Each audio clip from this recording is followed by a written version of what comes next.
નમસ્કાર મિત્રો, આજે આપણે વાત કરવાના છીએ સેલોટેપ બિઝનેસ બાબતે કે ભાઈ સેલોટેપનો બિઝનેસ કેવો છે. ક્યારે જરૂરિયાત ખતમ થાય એવો જ નથી, રોજબરોજ જરૂરિયાત વધતી જાય એમ છે. અને સેલોટેપનો બિઝનેસ ક્યાં કરો? ખાલી સ્ટેશનરીમાં. તમને એમ થતું ખાલી સ્ટેશનરીમાં જ ઉપયોગ થાય છે સેલોટેપ, એવું નથી, ઘણે ઠેકાણે થાય છે. સેલોટેપનો બિઝનેસ તમે સ્ટેશનરીને આપી શકો, ગિફ્ટ પેકિંગવાળાને આપી શકો, નાના મોટા વેપારીને આપી શકો, ક્યાંક કુરિયર કંપની છે તો એને આપી શકો, કુરિયરનું કોઈ પેકિંગ કરતું હોય ત્યાં પણ. હવે એમ થાય કે તમે સેલોટેપ ક્યાંથી લઈ, તો તમે સરળ રીતે કોઈ પણ ઇન્ડસ્ટ્રી એરિયામાં જઈને તમે સર્ચ કરો તો કોણ સેલોટેપ બનાવે છે ત્યાંથી અત્યારે લઈ શકો છો.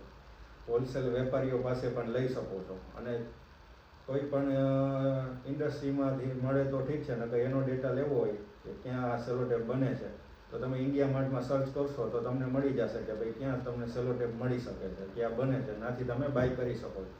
હવે આમાં જાજુ રોકાણ નથી, આમાંથી તમે 10,000થી લઈને 50,000ના રોકાણ સુધીમાં કોઈ સેલોટેપનો પૂરેપૂરો સ્ટોક લઈ શકો છો. સેલોટેપ વ્હાઇટ આવે, બ્રાઉન આવે, કોઈ પણ એવું હોય કે તમારે લોગાવાળી કોઈને રિક્વાયરમેન્ટ હોય તો તમે લોગાવાળી પણ સેલોટેપ બનાવી શકો છો. અને ખુદના લોગાની બ્રાન્ડવાળી સેલોટેપ વેચવી હોય તો તમે માર્કેટમાં વેચી શકો છો.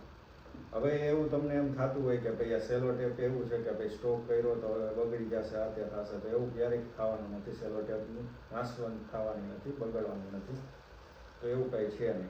અને શરૂઆતમાં તમે છે ને માર્કેટ જે કંઈ ભાવ છે વેચાય છે, માર્કેટમાં જે કંઈ ભાવમાં વેચાય છે એ ભાવે તમે વેચો, વધુ નફો રાખવાની લાલચ ન રાખો.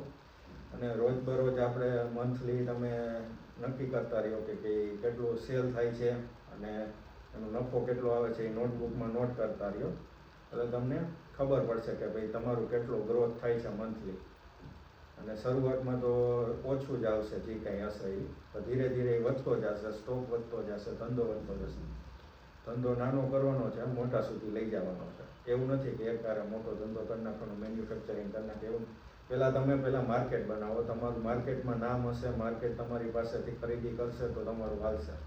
શરૂઆતમાં તમે મેન્યુફેક્ચરિંગમાં આવી જશો તો કાંઈ નહીં થાય. પહેલાં તમે ટ્રેડિંગનું વિચારો, ધીરે ધીરે ટ્રેડિંગ કરો, તમે એમ લાગે કે ના તમે માર્કેટ કરી શકો છો, પછી આગળ મેન્યુફેક્ચરિંગનું વિચારો.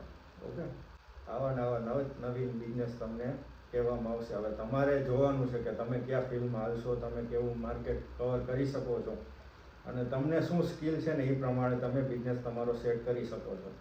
આપણે એકહારે મોટું કંઈક રોકાણ કરવાનું નથી, નાનેથી લઈને મોટે સુધી પહોંચવાની વાત છે. નાનો ધંધો પણ કરી શકે એ બધા બિઝનેસ આપણે કહેવામાં આવશે. તમને જો આ ઉપયોગી લાગે તો આગળ જેને જરૂર છે એને શેર કરજો. હજી સરળ અને સારો બિઝનેસ આઈડિયા સાથે ફરીથી મળશું.